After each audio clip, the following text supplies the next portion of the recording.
Ba't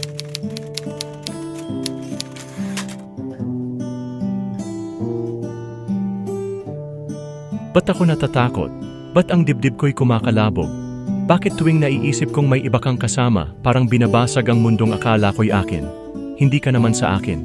Hindi ka kailanman naging akin. Pero bakit? Bakit bawat hawak mo sa iba ay parang sampal na paulit-ulit kong tinatanggap? Sinusubukan kong iwaksi ang mga titig na tila humihila sa akin pabalik. Sinusubukan kong iwaglit ang bawat yakap na hindi na sa akin bumabalik. Pero paano? Paano kung ikaw lang ang musika na pilit kong pinapakinggan sa mundong tuluyan ng tumahimik? Ba't ako natatakot?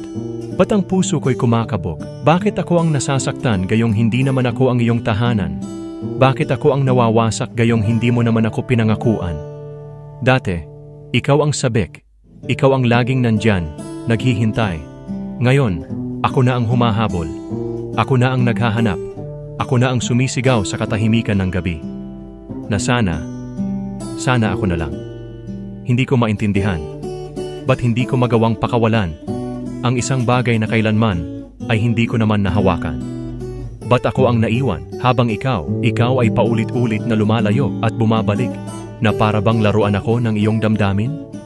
Hindi ko kayang isigaw ang lahat ng ito sa harapan mo.